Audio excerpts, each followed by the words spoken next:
And we're live on the air. This is Monday Morning Catholic, special number 8, part 2, because special number 8, part 1 was very short. But this is the real special number 8, the installation of Bishop Christopher Coyne, the 10th Bishop of the Diocese of Burlington, Vermont.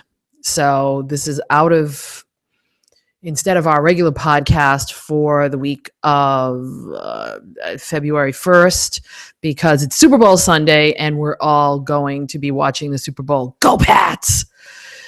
I don't care about deflated footballs. Not at all. So here we go. We're going to start this puppy now, I think.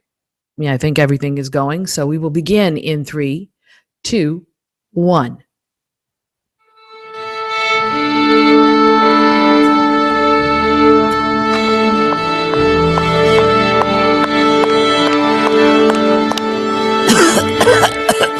Hello? Are you ready? Yes. Then we'll begin. Well, instead of the Super Bowl this weekend, you get a special podcast for Monday Morning Catholic. So sit back, relax. This is special number 8 of Monday Morning Catholic, the installation of Bishop Christopher Coyne.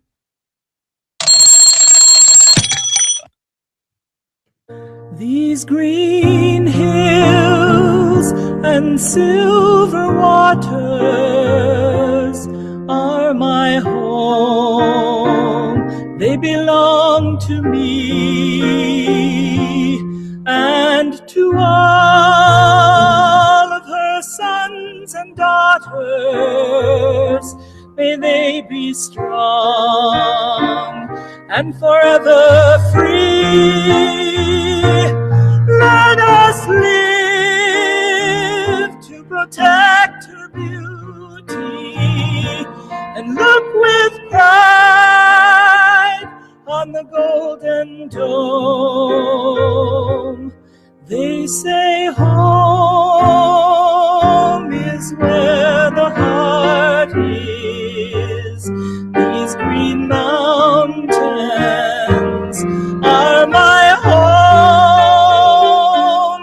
These green mountains are my home. Every state has a state song, and that is the state song of Vermont. These green mountains. Good morning, good afternoon, good evening. My name is Joanne Mercier, and I am your host and moderator of Monday Morning Catholic. But this is a special edition of Monday Morning Catholic because we're all going to be watching something else this weekend when we usually record this show.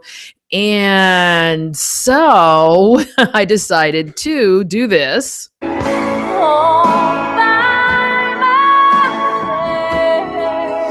Only because I was able to get an invitation to my friend Bishop Chris's installation as the 10th Bishop of the Diocese of Burlington, Vermont, and I couldn't pass it up. Blizzard or no blizzard, 2.5 feet of snow or no snow, I was going if I could help it. So instead of doing a regular podcast this weekend normally for our regular format, although I will use our regular format as I go through this. It's just me giving you some sights, some sounds, some pictures, some inside info, not too much though, of what went on during the last 36 hours that I actually only spent 36 hours in Vermont. I'll get into that, but that is what is going to be this week's podcast. So you won't get a regular one on Monday morning. You're getting this one whenever I decide to release it, which definitely will be before Monday morning. So your next regular Monday Morning Catholic podcast will be on the 9th, Monday the 9th. So if you're new to Monday Morning Catholic, this is the first time you're joining us because you happen to be following what was going on with Bishop Chris. I welcome you because I know some people were interested through Twitter and Facebook. They were seeing stuff I was posting. So I got a few new people. So what I'm going to do on this special is almost the format of what we normally do on Monday Morning Catholic. And what we do let me again introduce myself. I've got to do that first. I'm Joanne Mercier. I'm Director of Faith Formation for Saints Martha and Mary Parish in Lakeville, Massachusetts, part of the Cranberry Catholic Collaborative. Yay. I don't have my cranberry shirt on today, sorry. And with 3 other of my cohorts in crime, we usually take a look back every week at the previous weekend's liturgies, try to make some sense of all we see, hear, and sometimes smell, because we like incense. But we also take a look at the rituals of the church, the music, technology, new evangelization, Catholics in the news, and pop culture, and anything else we come up with on any given week. This is what we do every week. I want to use the same principles and format of that podcast to take a look back now at the installation of Bishop Christopher James Coyne, the 10th Bishop of the Diocese of Burlington, Vermont. And a friend. Believe it or not, I have a few friends. It's funny because I've known Bishop Chris since either right before or right after his ordination to priesthood. And that goes back to 1986. Yes, please do the math. We're that old. He's a year older than I am. So do the math.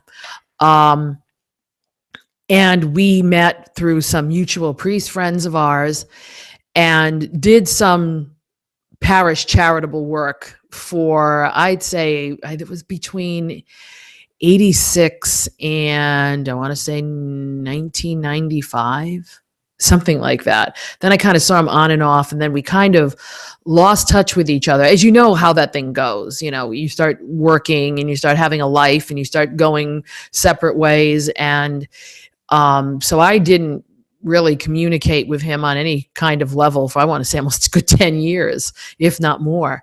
But 4 years ago, when it was announced that he was becoming a bishop, believe me, the first thing I kind of did was, what? I'm looking at my Twitter feed and I'm going, what? Are you kidding? Is this a joke? Because Chris was one of the last people in the world I ever thought would become a bishop. And that's nothing against him. This is not negative. It's just when let me kind of roll that back a little bit. When you're working with these priests and other people in the church, I guess with anybody, I guess people in the secular world can say the same thing when people become politicians, celebrities, movie stars, things like that. I never would have thought that would happen to them, type of thing.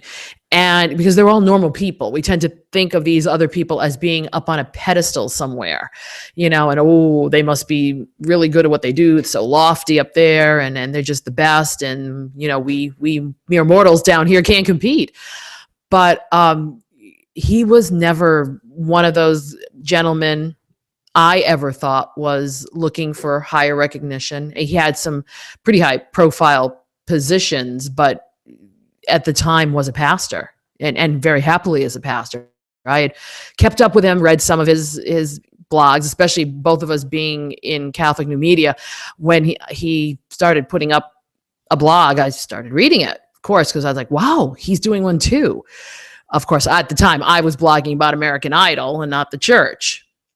I never could. I tried blogging about the church. Something about I'd prefer to do it on camera and talk about it rather than write about it was more appealing to me. So when he became a bishop, I was absolutely floored. And in a spur of the moment, maybe, or God inspired, dropping of the Holy Spirit on my head, I decided to write him an email congratulating him, telling him I was awfully proud of him. And I was. It was very sincere. We used to kid each other a lot in the old days. And we used to tease each other and heckle each other for different things. But when he became bishop, I just said, I'm really proud of you. I think this is wonderful. And I think you'll serve the church well. Didn't expect to hear back from him, but I did.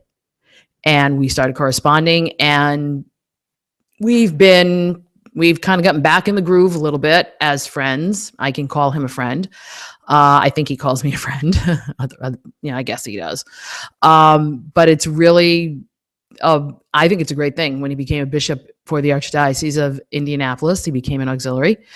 Then he got into all of this social media communication stuff, which I think is great because he is a natural communicator. He always has been.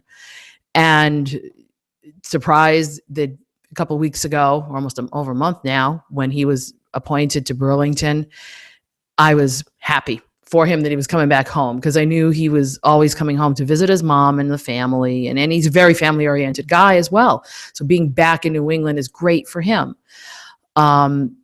Then he contacted me and said, would you like to come for the installation? And I was like, yeah, thank you. Like, I'd love to go. I was like so excited because normally what as a liturgist and as a musician, as somebody who works in the church, I'm usually working background on all this stuff. If I'm not working with musicians, I'm working on the altar or behind the scenes or whatever. So to be invited to a ceremony, which I knew well, not just from studying it, but from actually having to work on one or two in my lifetime, it was going to be nice to just sit in the pew and watch it unfold and actually pray.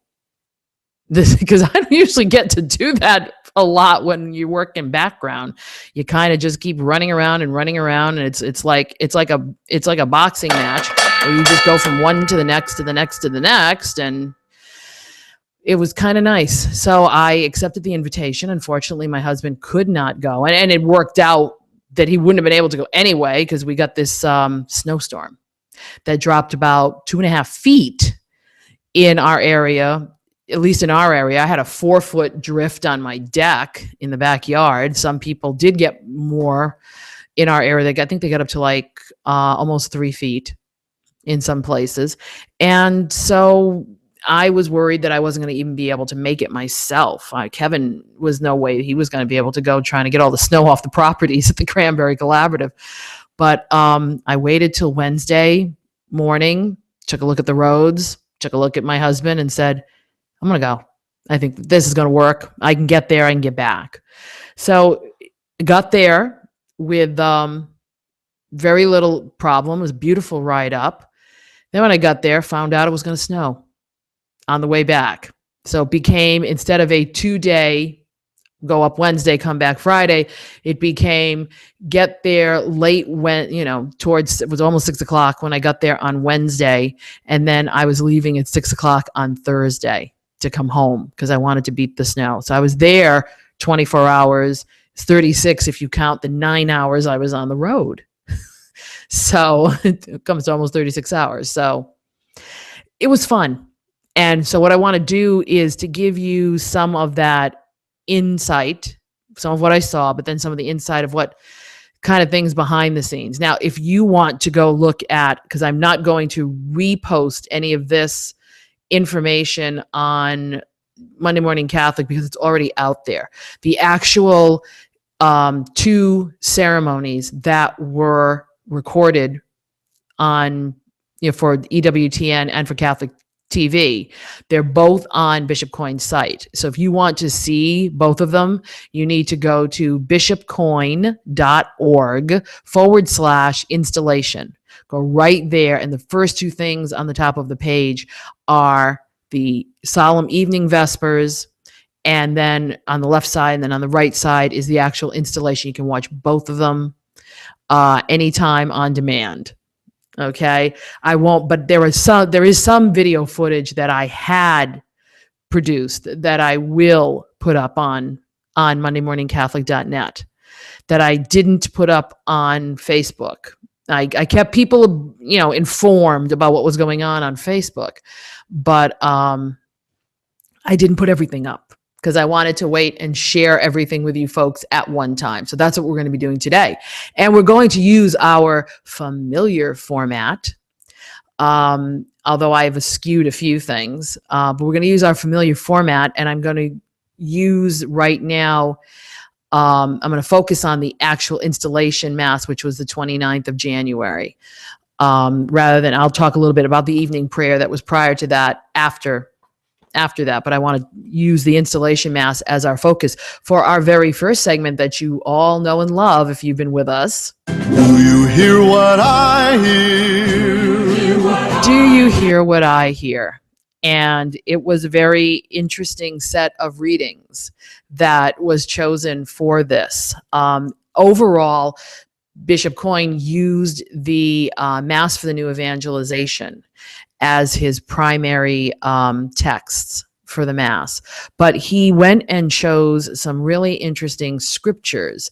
This was the book. You can also see that on his installation page at bishopcoyne.org. And I know you really can't see how pretty that is in that, so I'll open it up to the inside so you can actually see how pretty that is. They did a really nice job with this booklet, laying it out aesthetically. It's a beautiful, beautiful book.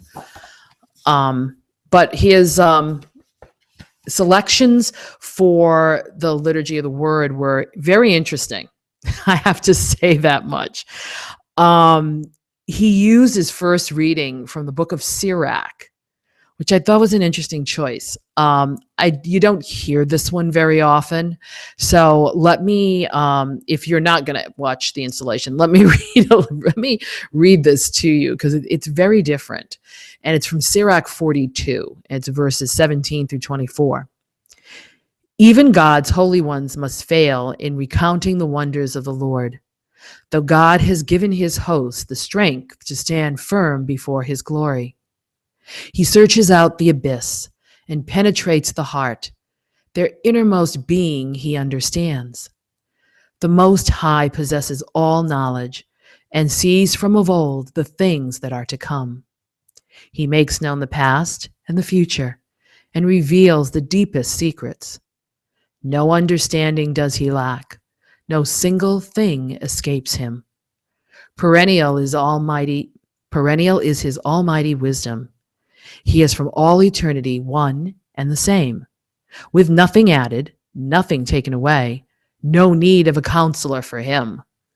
How beautiful are all his works, even to the spark and fleeting vision. The universe lives and abides forever.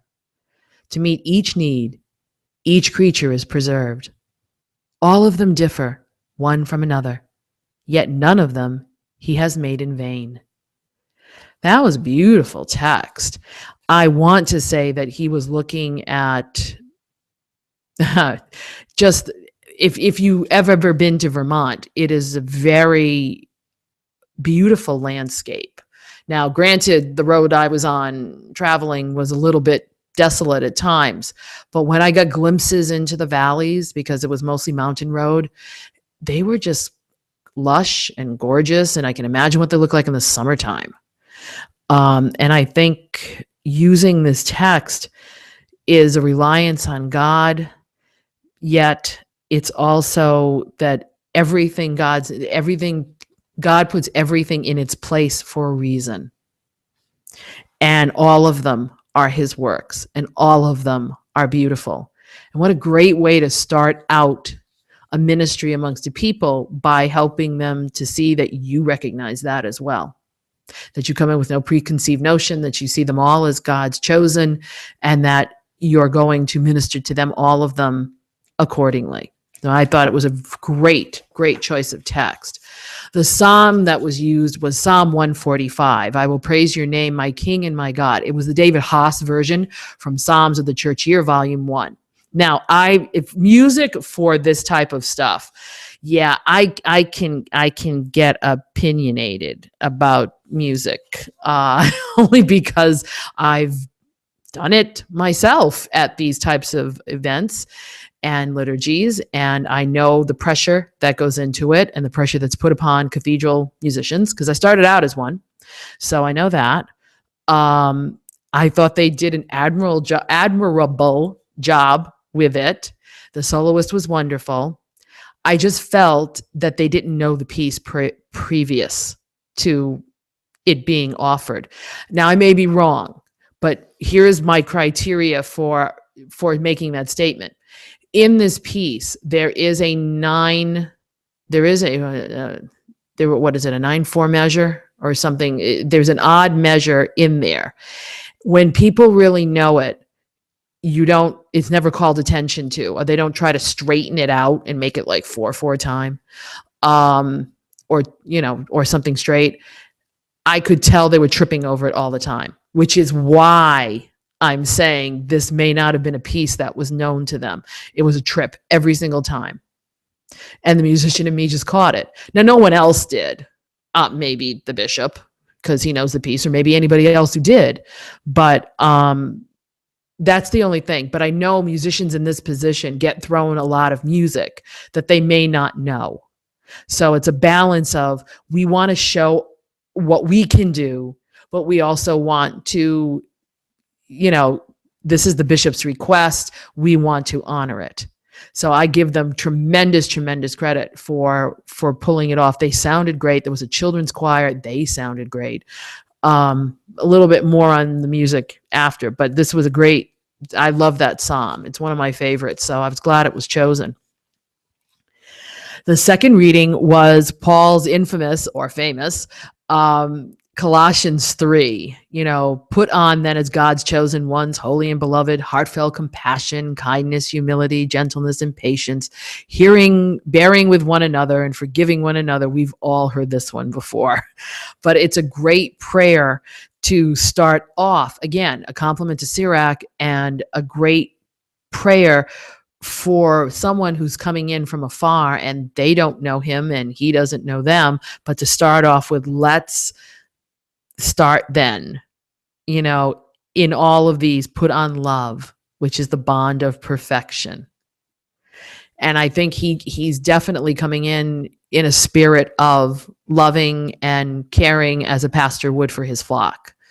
And from what I saw and from what I experienced, because I tried to speak to as many Vermonters as I could, sort of wanting to see how they were feeling about it, there wasn't one who was even, slightly hesitant in their, wow, this is great. This is going to be good. We're lucky. And so on and so forth. So he won them over pretty quickly, at least the ones I met, and pretty fast. The gospel of the day was one that is used a lot with priests and bishops, is the gospel in Luke 4 that goes to Jesus comes to the synagogue and opens the scroll and reads the Isaiah passage of the Spirit of the Lord is upon me, because he has anointed me. And then rolling up the scroll, today the scripture passage is fulfilled in your hearing. That's used a lot. And then I had to chuckle a little bit, maybe because I know the bishop, but the last line, and all spoke highly of him and were amazed at the gracious words that came from his mouth. I almost thought he would start off with that line at some point and kind of put his humor behind it, but he didn't. I will have to say this. He gave a homily that it was epic as far as I was concerned. Probably one of the best I've heard him give. And it really touched on a number. It was basically about the new evangelization without using the words the new evangelization. That's a great trick. It really is, when you can talk about something and not actually name it. Because I think, we do what we do here at Monday Morning Catholic because of the new evangelization. And a lot of that terminology gets bantered around now in Catholic circles. And I really think it's going to start getting worn out, the words. So when somebody hears it, we go, yeah, I know what the new evangelization is. Yeah. But he was able to preach that homily. And there was one passage in it, and I'm looking up the homily right now, because it's online if you want to read it. It's going to give me a minute to find it, because I should have had that. I had a few other things up on his site, but not the homily. And that one I want to get back. So if you give me 1 second. Yeah, there it is. A lot of people published it. which had to tell you something if they were going to go and publish that. Now show it to me, and don't make me subscribe to you. He started out talking about the ringing of church bells was something that Vermonters were very familiar with. And in Catholicism, that was something that people were familiar with a long time ago, before the advent of television, radio, any of that. If you were called to mass in a town by the ringing of the bells, if you didn't, before watches, before any of that. But he went on to say the bells still ring out, but nobody comes anymore. Let me see if I can find that line. It was a great line, and I said to myself as I was sitting there, I have to remember that. That was a perfect line. Of course, I'm not going to find it because I'm looking for it. Duh. I just have to say, if you want to read it, there's a number of places you can go to read it. They do have it at the Burlington Free Press, which is what I just picked up right now. But he did stress things like, it's time our community needs to hear the call of the good news, proclaimed to a culture that seems to hear so many other voices. And it's true. That's why, again, that is the essence of the new evangelization. It's not that anything is really new about what we're doing, but we're almost evangelizing. It's almost like we're preaching to the choir, because the choir is singing a different tune or hearing different tunes and wanting to follow those tunes and not the tune of Jesus Christ and the gospel of the good news of Jesus Christ. That's what's important here. So if you want to take a look at this and read this yourself, I mean, it was glorious. I'm not saying it. I'm not saying it because he's a friend either. It was glorious. Point taken, point made. Very rarely am I left speechless. And you're finding out that I can be left speechless sometimes. So anyway, so please, this homily was, when you bring in Cardinal Tagal and you bring in John Henry Neumann and you bring in Robert Frost, he was going everywhere to make the point. And of course, Robert Frost is a native of, he's the poet laureate of the state of Vermont. So he was touching on quite a few things. Make sure that you get a chance to read or hear it. See, it's interesting because when you read someone's homily, and we look at we're lucky on Monday Morning Catholic where we will get homilies in written form, so we don't have to write them down. But there's something about listening to a homily. It's the same thing about listening to the scripture readings rather than reading along with them. When you read along with something, you tend to hear your own voice and how you would put the inflection and how you would, probably turn a phrase. But when it comes to proclamation and homiletics, when you're sitting there listening without a script in front of you, the ear tends to pick up things differently. And there's not a lot of time for interpretation. Sometimes what happens is you get stuck on one thing and you don't hear some of the other. But maybe you needed to hear that particular piece. What his homily did was it gave me hope. It gave me hope for a church that, how do I say this, that I signed up for 30 some odd years ago, that I felt called to, that I wanted to be part of. And I've seen it change, and I've seen other things come about. Good meaning, but sometimes definitely not what I thought I would experience. And I'd become very, I don't want to say blasé or jaded, but that's probably right. But now that homily gave me hope. No, will I ever work for him? Probably not. We'll be friends. We'll see each other at things. I'll read his stuff, but I have hope because somewhere this good is going on. The kind of good that I remember coming in as a young 20-year-old, walking into a cathedral for the first time, being told, you're the cantor and you need to lead these people. I didn't know what a cantor was. I was a hired musician, fresh out of school, fresh out of my not my master's, my bachelor's degree, but had a desire to work in the church. So from there to now, I've seen a lot of things. This whole installation was a great thing. It's a great thing for the church. And I'm sure there's more out there. There's a lot of great things going on. At least Bishop Coyne in his media savvy gets that and gets that out there for people to see. It'd be nice if other people in other places also get that out there too, because the more you get out there, the more you get a better picture of who the church really is. And that's all of us working together. Bishops, priests, deacons, laity, all of us together, we're the church. We are the body of Christ on this earth, and no one else will know Christ unless we bring it to them and unless we reflect Christ through our actions, through our words, through our being. It's the only way they're ever going to know him, because for us to say one thing and to do another, they're all waiting for that because they've seen it way too many times. We need to wake up. We need to become Christ to others, and we need to bring others to Christ. Wow.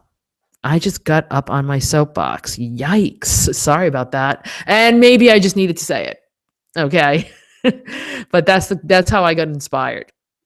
So what happened with the liturgies? Let's move right along to our segment known as Don't You Miss Linda and Stephen and Nancy right about now? You've had to put up with me going on and on and on. But now we get to the ritual part. Okay. Now, you wonder probably where these little known rituals come from. Well, they come out of a lovely little volume book called The Ceremonial of Bishops. This little book tells you what bishops do, basically, in liturgical ceremony. There's everything in here that you could possibly look for, including the ceremonies that just happened the last couple of days with with Bishop Coyne's installation. On Wednesday night at the smaller of the two cathedrals, and when I say small, I mean about 300, 400 seating tops. And you don't think of a cathedral like that. It's a very tiny church. The original cathedral, I believe, was the Church of St. Mary, probably of the Immaculate Conception, because this one is called the Church of the Immaculate Conception. And it was burnt down, I think about 30 years ago, they told me. So this was put in its place, and it's very, very tiny. It does have a downstairs. I believe there is an upstairs. I don't know what's upstairs. I just saw stairs and a little sign that said no admittance. So this girl doesn't go where she's not supposed to much, but I wasn't going to do it. But it's a semicircle, very pretty monastic almost feel to it, because it had movable seating and benches and regular pews. But it was circular. It was semicircular. And it was really, really pretty with a stone backing to where the cathedra is. And the chair was like built right into that stone backing, and what looked like waterfalls. I don't know how many pictures I took inside of that place. I took a few, and I should have them up here in my book. Yes, I did take some pictures. Let me show you a few things. I'm going to put my screen share up here, because we can do that now. I've done it a couple of times. And we're going to take a look at some of the photos that I have from their cathedral. Let me see if I can get you a decent picture. This is the the chair I was talking about. It's sort of built right into what we would call a, well, what would have been a reredos, but now it's not really. The chair, of course, it's green because they are the Green Mountain State. But as you can see, the lovely, what we would call lost in space lighting, or 60s, it's almost 60s lighting, believe it or not. The organ is built right into the back. And I believe where I'm kind of pointing to you, I don't know if you can, I don't know if the pointer is showing up. I want to see if the pointer, yeah, it is showing up. Right in here, it almost looked like it was water flowing. It may have been, but from where I wear glasses when I need to see distance, and I couldn't really tell, but I think it was. And they kept this motif for both places of white and yellow mums with daffodils. I thought it was very, very pretty. And they kept the same motif in the Cathedral of St. Joseph, co-cathedral, yesterday. Now, this is their tabernacle. It's very modern, extremely modern. I don't think I was ready for that. But by seeing the outside pictures, I didn't know what to expect either. The rear of the cathedral had a lovely Jerusalem cross. And then you see that whole entire area. That was door in the very, very beginning. Now I know for people who are just listening to the audio, now you're getting cross-eyed and going, I can't see anything. I know, I'm sorry. I'll try to be a little bit more descriptive. There is a large opening area that goes right into their gathering space. That is also a door that can be shut across. And that's what they used for the actual beginning of that ceremony. It's just a very, very modern looking, even down to the baptismal font, which is basically looked like one piece of marble, rough marble. And that was there. And believe it or not, that's where the choir sat. That's rough when you've got to work around a baptismal font. And of course, they had a few things left over from the old cathedral. This was probably the Holy Family was a very nice statue. This is one I very rarely see, but have seen before, where you have Mary and Joseph both hand in hand with the baby Jesus, or not just the baby Jesus. He's probably about 3 or 4 years old. And that's a rare statue. But as you can see, some of these pictures, it's a very different place. Now, they also had they have a relic of the chains of St. Peter, the ones that St. Peter wore and was released from in the biblical account in Acts. And then they have reproduction chain made to, so you could see actually what these chains probably looked like over in a side altar area. I have to say it was a little out of place because everything else looks so modern. And then you have this thing that looks something like it came out of the late 1800s or 1900s, early 1900s. But they had a little explanation of it. They had a beautiful banner. I'm also showing that they had a welcome bishop coin cake. Now, I didn't stay at that reception long enough to see if they cut that cake, but it looked pretty delicious. They did everything right, I would say, as far as their hospitality, as far as, the people were just wonderful to us. And then what I'm going to show you, which I really don't have, I thought I had it, but I will put it up on the website. That very, very beginning of the, no, I don't have to, because I'm telling you to go to his site. You can watch the whole thing. So what they did was I'm going to stop presenting this get back to my mug. There you go. So what they did was what's called the claiming of a cathedral by a bishop, but they did it within the context of solemn vespers, which would be evening prayer. So what happens is the bishop comes to the doors of the church and he knocks on them. Now, they've knocked on in very different ways. Croziers, hammers. Bishop Chris decided just to use his knuckles, but he banged really hard, so you could really hear it. And then the rector opens the door and invites him in. And that's how you claim your cathedral. You're invited in. It's the same way Christ invites us. He knocks at the door. We are the ones who have to open it. So this is extremely symbolic. So when the bishop comes in, he then is presented a cross to kiss, and then he's presented the holy water with which to both sign himself with and then sprinkle on all the people. He did it very, very quietly. I felt bad for the cameramen who were trying to get around, and it's, of course, you've got both cameramen who know these ceremonies and those who don't. So it's they try not to get in each other's way. It was very humorous. But then, because this was a time for the community, the people there was a lot of people invited who were the ecumenical folks. I saw rabbis, I may have seen an imam, not sure. Saw probably all the different Unitarians and other Protestant denominations. They were all there, plus the civic authorities. And he gave a homily for that. Those are the kinds of things. I have those in audio. And if you're only interested in listening to the homilies, those I can put up on the website, mondaymorningcatholic.net, so that you can, as additional audio for you if you just want to listen to those pieces. It was a very nice evening prayer. And for those of you who don't know what evening prayer is, evening prayer, like the rest of the liturgy of the hours, is based on the Psalms.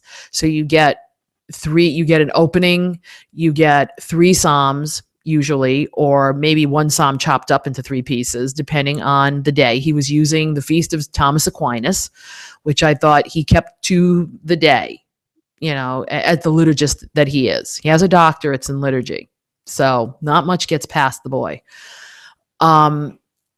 So after that, there is a reading and then a response between the reader and the assembly. And then he got up and gave a homily. Usually they say a brief homily. And for him, it was brief homily. No, he's usually pretty brief, but this was, compared to what you got at the installation mass, was probably about 10 minutes. Installation mass was definitely 20. And then we do the Canticle of Mary, which is the Magnificat. There are intercessions to pray for all the different aspects, and that was a lot of, they really kind of pinpointed the installation and the community aspects at that point. And then there's the Our Father, and then the closing. It was very well done. It was done in under an hour. We were all asked to bring a canned good for the food pantry, which I thought was a great touch. And then there was a reception downstairs. Now, I had gotten there. I had quickly changed. I'd gotten on my bus because there is no parking in Burlington, as I could see.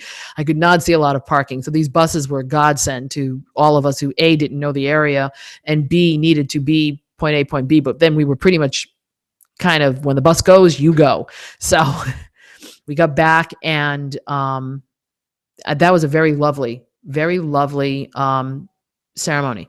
Then, of course, the installation itself was a great, once you get past the front end of it. Now, I have video of the actual installation right from my pew where I was sitting, and that I will put up, most definitely. Actually, I'm going to play a little bit of that. I don't want to play the whole thing. Well, maybe I should, because I think that the folks who can hear me only and not see this might have a better understanding if I play it. So let me cue that up in my little... Now, unfortunately, I did not find out why Archbishop Vigano was not there. Archbishop Vigano is the apostolic nuncio to the United States, sort of like an ambassador. I want us to say it was probably had to do with the weather, because cancellations were abounding all over the place. So his secretary, and I did not catch the Monsignor's last name, came and read the papal bull. It's called a bull, believe it or not, the papal instructions.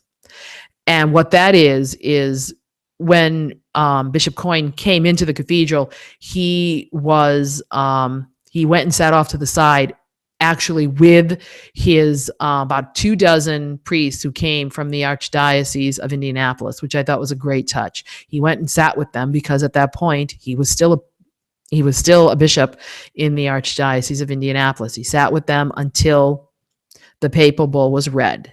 And this is the actual video, and I think you're going to be able to hear it okay, from where I was sitting.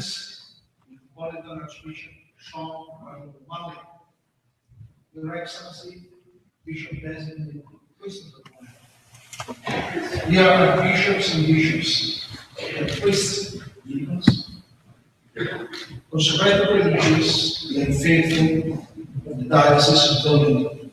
Dear friends, on this solemn occasion, it is an honor for me to convey to each of you the heartfelt greetings and spiritual closeness of His Excellency Archbishop Carlo Maria Vigano, Apostolic Nuncio, the personal and official representative of His Holiness Pope Francis of the United States of America.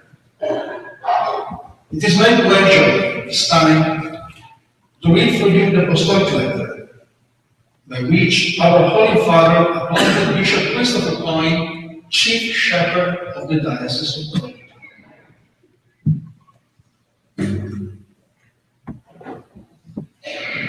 Francis, Bishop, servant of the servants of God. To our venerable brother Christopher James Coyne, until now titular Bishop of Magdala and auxiliary of the Archdiocese of Indianapolis, appointed Bishop of Wellington, greetings and apostolic blessing. During this time before the birth of Christ, as the King and desire of all nations is piously invoked by the faithful, we, in our care for the Lord's entire flock, the task that is ours by divine will, turn our thoughts to the beloved Catholic community of Wellington, which is currently in need of its own shepherd, owing to the transfer of its bishop, our venerable brother Salvatore Romo, to the Diocese of Rochester. Accordingly, we are convinced that you, venerable brother, who up to now have carried out your episcopal responsibilities in such a praiseworthy manner, and also are endowed with pastoral experience and the requisite virtues, are likewise capable of suitably fulfilling this more great office.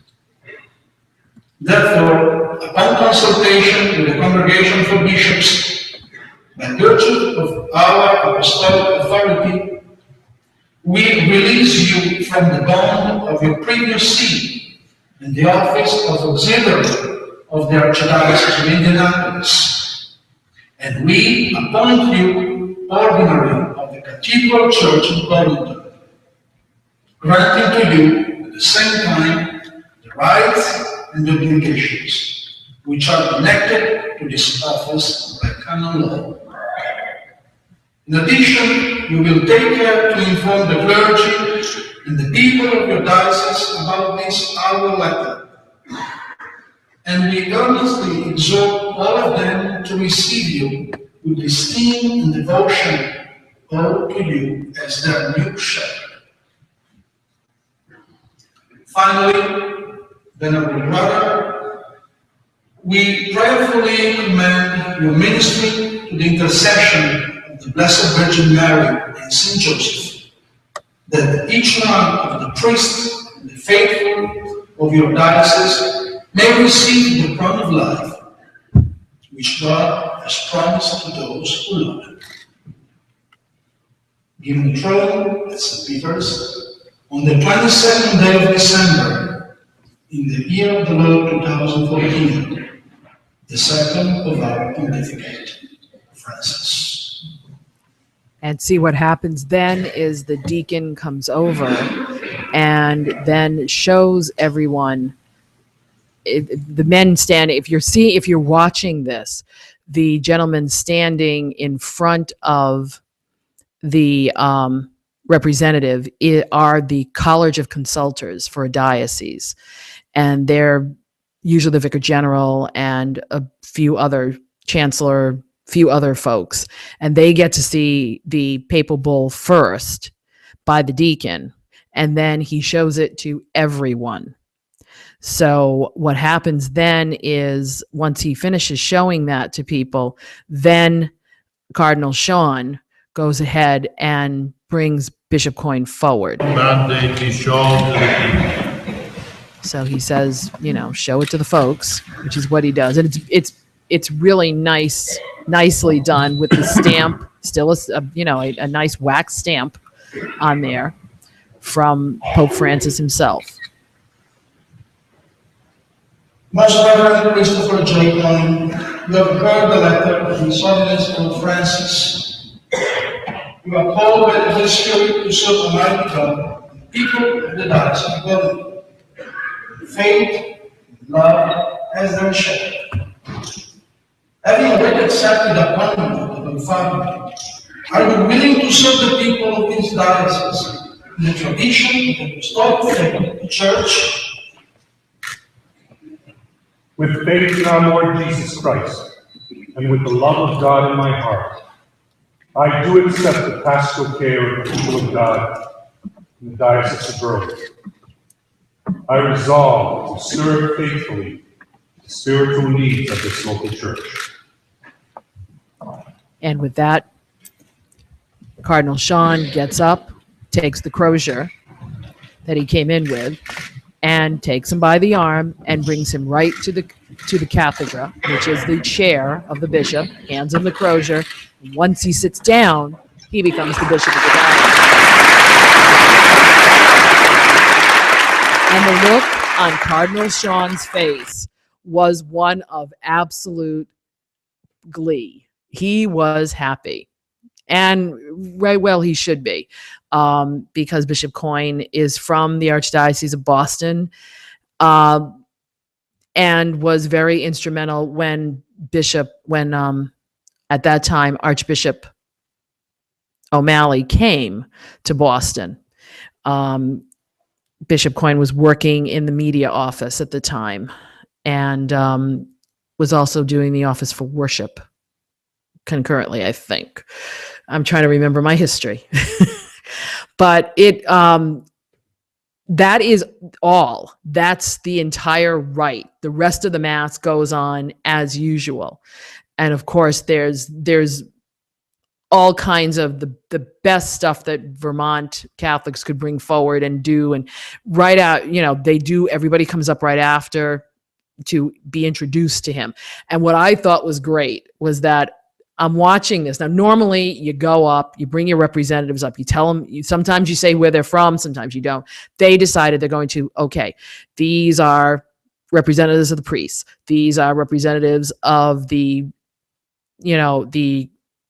I was going to say the other clergy, which is the guys in order, not guys in orders, the guys in communities. Okay. Because there's two sets of priests, if you don't know that. There's your secular priests, which are diocesan priests, and then your ordered priests, the ones who live in community, Jesuits, Capuchins, Augustinians, anybody in that realm. So after the priests went up, the next group was, I believe, it had to be something to do with laity or kids. And when they came up, he said, "You want to take a picture?" Just like really off the cuff. And that's who he is. He just looked at them and said, "You want to take a picture?" And they went, "Oh, really? Can we do that now?"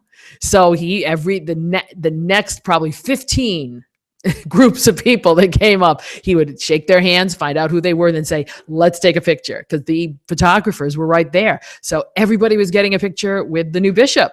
And then the last two gentlemen that come up, this was hysterical. Now, what usually happens is the last ones, when it's over, they come up and if the chair is not in place, they have to move the chair. So they announced that these were gentlemen who are the unsung heroes of of many parishes who work behind the scenes. And he shook their hands, took their picture, and then he announced to everybody, and now they're going to move my chair. And they did. Because they were probably the two ushers who said, we need you to move the chair when this is over. So the way he just rolled all of that set the tone for the rest of the Mass. And again, he used the text from the Mass of the New Evangelization, and he also sang. Now, I've known him as a singer, and what you don't know is he started out at the University of Lowell as a music major. And I heard the funny story yesterday that somebody told me, he complained they were always talking about Beethoven and Brahms. He didn't want to talk about that, so he switched to business administration. I believe that. I believe that fully. But he is a musician, and he has a wonderful baritone voice, which was a little tenorish yesterday. But I was just so happy he sang the parts of the Mass that presiders are asked to sing if they can sing. And the funny thing is I know a lot of gentlemen out there who have great voices who don't learn these parts. And I want to shake them and say, if you do this, it takes on a whole nother flavor, and people really start to get into it and appreciate. Yes, it's chant, hello, but do it. There is nothing wrong with chant. Okay. And that's a whole nother subject for another day. But I will tell you that much, as much as contemporary music, as much as organ music, as much as hymnody is involved in our music in the Catholic Church today, so is chant. And chant does not immediately equate itself with Latin. So and if it does, sometimes that's appropriate too. But it's a matter of hearing those parts sung and then hearing all these people respond. Because yes, there were songs that people didn't know in this liturgy. And or you could tell they were a little uncomfortable with. They weren't sure. But when it came to when he sang "The Lord Be With You," they all sang it right back to him. And it wasn't just the priest, because I was sitting with guests and behind the family, but I could hear the entire place. They knew it. And that's what makes us Catholic. That's what brings us together a lot, is that familiarity with certain parts of our ritual. And I'm a big proponent of sing it, baby, because that's what we should be doing. So it was very nice to hear him singing. I was very, very pleased. The worship aids, again, were gorgeous as far as for both the lovely green on the outside with the gray. And then, of course, everything inside was color. My only little nitpicky thing, and I haven't said this to him, and I will say this to him, and I'm going to be really nice about it, is I'm not a big fan of just the words in a program. I'm a huge fan of put the music in. And here's why. Okay. A lot of you will be saying, well, they don't know, not everybody's a musician. You're just talking. So this is just for musicians. Not really. Most people at least know when they see notes that when they go up, when they go this way, they go up. When they go this way, they go down, and they can see the movement, even if they're not sure of the approximate pitch. People, when you don't have notes with words, you either have to know that tune already, or you're lost, because you don't sometimes get a chance to have a reoccurring refrain. It may just be a straight through. And the biggest case in point was at evening prayer. Now, evening prayer was lovely because they did put in the notes for the chant. Now, the only thing about the notes for the chant is you have to know how chant works. So you see 4 lines, you see 4 measures, but sometimes you only see 2 lines. Well, if you see 4 measures and 2 lines, guess what? The first line is the first measure, and the last line is the second measure. Okay, that's how it works. They only use whatever they need. So, that's how it works. You're wondering, okay, there's only 2 lines. How am I going to get all that in? It doesn't work that way. Okay. So they did put that in for the chants, but then you get to the evening canticle. Now, they did say who it was and where you could find it in one of the missalettes. Okay. Not everybody had a chance to pick up a missalette, or we could even find them in either. There were no missalettes in the pews at the co-cathedral. And where I was at the cathedral on Wednesday night, I did not see the books. I saw them like way up in front, but not where I was sitting. So I either had to know that tune or fake it real good. I faked it. I had to listen to the first verse in order to, okay, I think I can probably try a second verse. It wasn't until the 4th verse where I really started getting it. That's a deterrent to people singing. And you want them to sing at these celebrations. Now, I know the book can only be so big, but I really think that this is an object lesson for folks, that if you really want them to sing, and even if you want them to attempt, you got to put the notes in. They're not going to know approximate pitches, but they're going to know when it goes up, when it goes down, when it might do something funny. They get that much, because most people do get rudimentary music. At least I hope they still do, because I know I get rudimentary music, and a lot of people's kids I know got rudimentary music, but you got the fundamentals in life, but at least I can tell what up and down is. So I encourage folks to, yes, it's a space saver, but if you really want people to sing, change the cover, don't use as much color, get more pages in so that people can actually sing and try to read the music. Okay.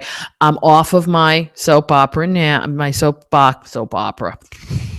Can you tell I'm just getting tired here? Yeah, just a little bit, because I've been going on, but this is a bigger show.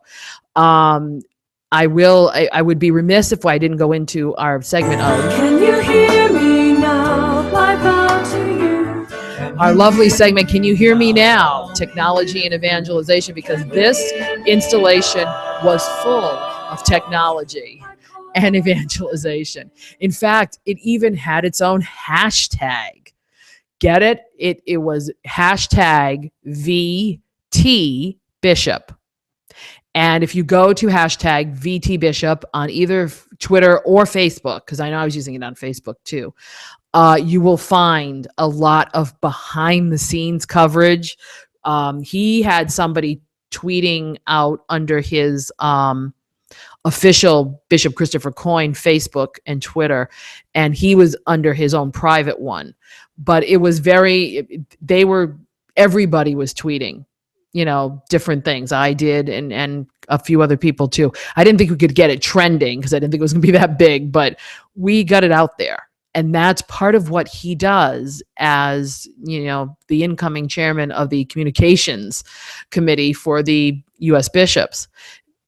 And he knows that this is the kind of stuff that will stay out there. Someone will stumble across and follow it and maybe get some info that they've never had before and start thinking. He plants seeds. He's a great sower of seeds, electronic seeds, and media seeds, and he's very good at it. The media coverage was great. EWTN and Catholic television. Now, both of them usually do installations. Okay, they usually do installations depending on the local circumstances. But not only did they carry it, I believe the 2 of the stations in Vermont, in the Burlington area, had a live stream, and Bishop Chris had a live stream on his own blog. So it was out there for people to watch in real time. Now, I recorded it at home because I want to get a different perspective of it. And I also want to sit with my husband and go and say, well, that happened there, and that happened there, and that happened there. Because I love to do that. But there was, if you wanted to see it, you could have seen it at any time. You can still see it now. if you go to his website. It's up there. I believe Catholic TV might also might have it stored on theirs as well. So please, I'm going to put that in the honorable mentions on our page, MondayMorningCatholic.net, so that you can take advantage of finding these things out for yourself in your own time. He's really good at this. You're going to see a lot more from him. I would watch the website now of the Diocese of Burlington, and let me get you that address because I was just thinking of it. I'm not quite sure what it is. And it would be, if I can spell it correctly. I'm still tired. It's www.vermontcatholic.org. I have a funny feeling that you're going to be seeing a lot more stuff on that site.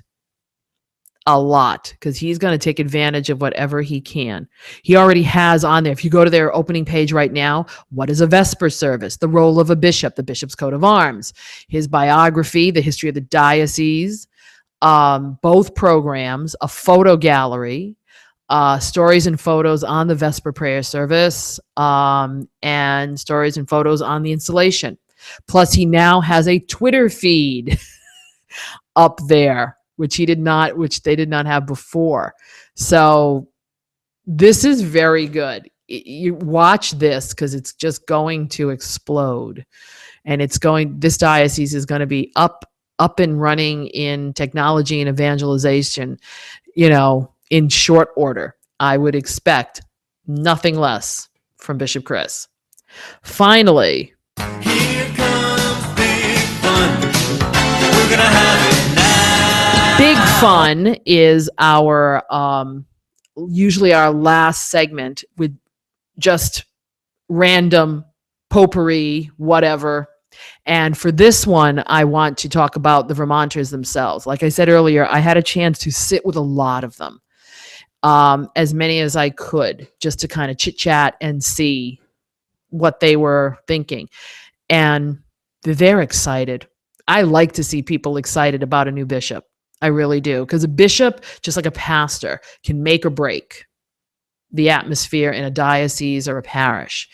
And to see this type of enthusiasm on both their parts. And that was what I said to him when I was leaving. I went to the reception. I had to leave because of the weather, because it actually has been snowing here all day in North Providence. And it also has been snowing up there. They've got, I think, about 4, 5, 6 inches. And you don't want to travel mountain roads in that kind of weather if you have to. But I said to him, I said, this is a good match for you and for them. And he nodded in agreement that, yeah, he was pretty pleased. It is a good match. This diocese, this bishop. And when you get a good match like that, they can do great things. If you look at the percentage of Catholics in the state of Vermont, it is 19%. Okay. And I get those stats from, where did I get those stats from? I had that. Don't tell me I. No, I didn't. It's a place called Catholic-hierarchy.org. If you're a statistician, or if you're just a liturgical nerd, that's a place to go, because they have the stats on every diocese, every bishop, all events, the Holy Sees. It's a basic site. He's been doing it for years and years. And he's got everything on everything. So Burlington, Vermont, if I take a look at the stats on Burlington, of course, I did that and it kind of went away.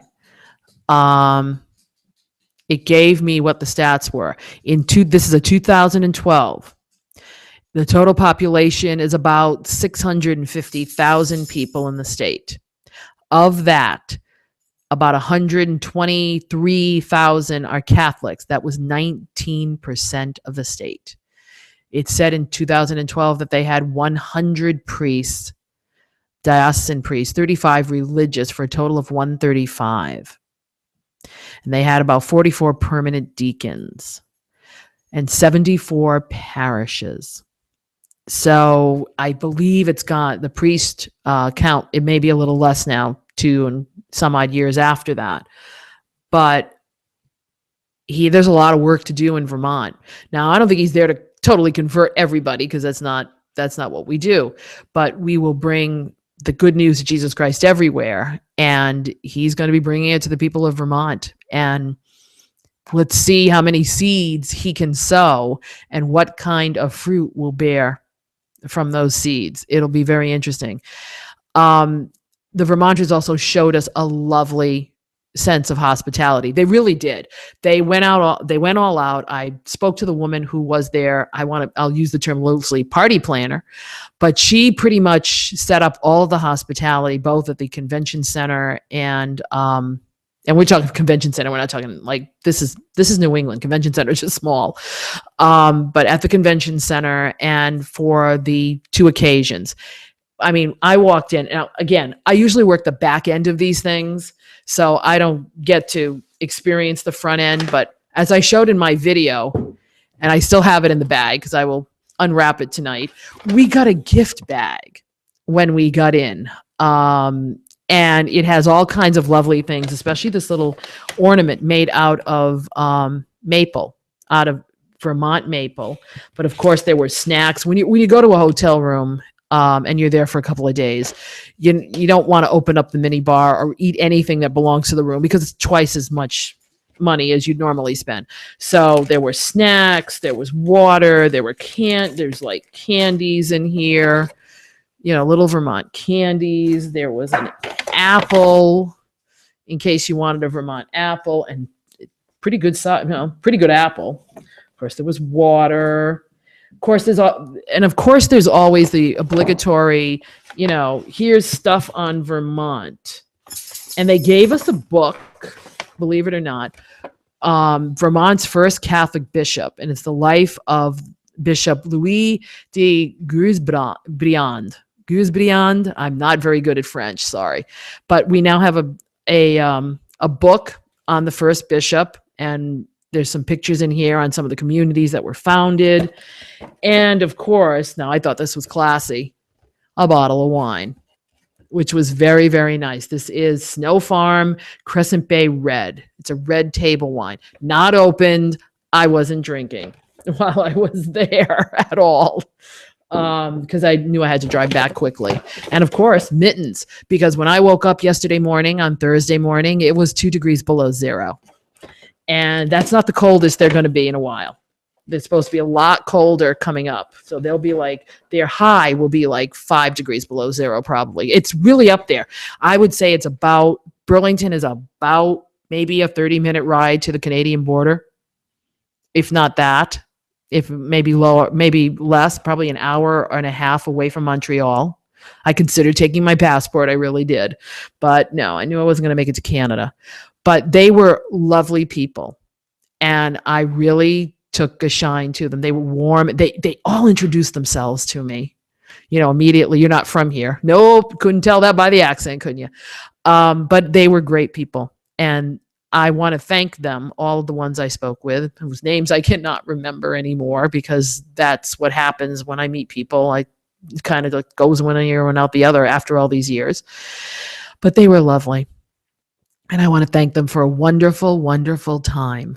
I had fun. I wish I could have stayed through, but they made it enjoyable. And especially, even though I was in a hurry up pace and you had to go from here to there, they made it enjoyable. So I thank them so much. And I know that he is a very, very lucky man to be with a group of people like this.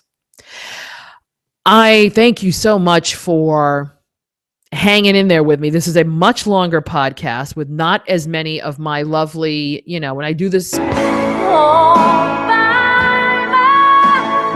I do it all by myself, I don't get to play with my buttons as much, because I'm busy trying to keep the thing going instead of, trying to do things. And It's a miracle. and it's a total miracle that we only did this in about an hour and 15 minutes. I could go on and on and on. But one thing I will say, just as a bit of business here, is that Monday Morning Catholic is all about this type of looking back at liturgy. And the sounds you're hearing are my dog, because she's pretty bored right now and she wants to go out more than likely. But we're about the business of bringing understanding to what you hear in liturgy, because sometimes you don't have anybody to bounce it off. If you go to mass, you hear things, maybe your family doesn't want to talk about it, maybe you don't have friends who talk about this, but we talk about it, and we talk about the readings, and we talk about the homilies that we hear, and we hope that we're trying to help people get a better understanding if they didn't quite get it when they heard it the first time. So we invite you to be a part of Monday Morning Catholic. We love feedback. I'd love to get feedback on the solo show here. Please be kind. So you would send your feedback to mondaymorningcatholic@gmail.com, or you can go to the Facebook page, facebook.com/Monday Morning Catholic. I put lots of stuff up there, and you'll see some of the videos that I made on the road. And I promised my husband I'd never make another one while I'm driving again, for right now, because I had my fingers crossed. I'm very careful when I do that. So please, I'm not a crazy person. You can leave messages, and you can leave your viewpoints, your, whatever you'd like to say. Please be kind at mondaymorningcatholic.net in the comment boxes. Everything is reviewed. So it's my sandbox. And if you got to play nice, that's all I'll say about it. If you're new to Monday Morning Catholic, if you're not, you know what I'm talking about. Or you can, But here's my number, so call me maybe. you can call us on a voice feedback line, 774-955-0659. It comes right to me. If you like us to use it, we love to play it so people can hear your voices and know that there are at least 6 people out there watching the show from time to time. But if you can leave a message that way, if you don't want us to play it, we won't. We'll just kind of paraphrase it and give the gist to everybody. But if you want, we can play it too. And I will say that anybody who is new to Monday Morning Catholic, because of Bishop Coyne's installation, if you leave us feedback in some way, manner, or form, I will send you a fabulous prize. I have 2 fabulous prizes to give away. They're both the same thing, but it is I won't tell you. If you want that fabulous prize, then you have to give us some feedback. So if you're here for the first time and you are because of Bishop Coyne's installation, give us some feedback and you get a fabulous prize just for watching or listening to us. On that note, I will say that we are honestly really thinking of, because of all kinds of liturgical stuff that we've been doing lately, of kind of spinning off one of our more popular, no, it's not more popular, but we're thinking of spinning off the liturgy and ritual stuff. We're taking it into a new form, because we've been talking a lot on the regular show about liturgical issues recently. And again, if you're on our Facebook page, you're seeing that the current debate on altar girls versus altar boys is still going. So and we don't want to belabor it here in this forum because of what we do. So we're thinking about spinning it off. So my question to both new and regular watchers and listeners of Monday Morning Catholic is, would you like to see a 30-minute weekly spin-off on just liturgy and ritual? Talking about that. When I talk about liturgy, that also means music. So if you are interested in just us focusing a 30-minute segment on that once a week or once every other week, because I don't know what I can do with schedules, please let us know. This is important, because I don't want us to feel like we're starting to get heavy in one side and not servicing the whole thing, which Monday Morning Catholic tries to be that overview of the weekend. When you get into other things, sometimes you're not focusing in on your original stuff. So please let us know. Again, mondaymorningcatholic@gmail.com, facebook.com/Monday Morning Catholic, or the voice feedback line, 774-955-0659. So happy that you could be with me and that I could do this for you. Share some of my experiences at the installation of Bishop Coyne in the Diocese of Burlington, Vermont. And Bishop Chris, behave, okay? But be yourself. Behave, but be yourself. and they will love you forever. And you will do the best work that God has put you on this earth to do. Okay? That's from me to you. For the rest of you, follow him, bishopcoin.org/installation if you want to just see the installation stuff, or bishopcoin.org if you want to explore the entire blog. He's got some really good stuff there. So, for myself, Joanne Mercier, next week we'll be back with the crew and we'll get back to our regular format. So, until then, thank you all and ciao for now. God bless. Snow, oh, to see a mountain covered with a quilt of snow.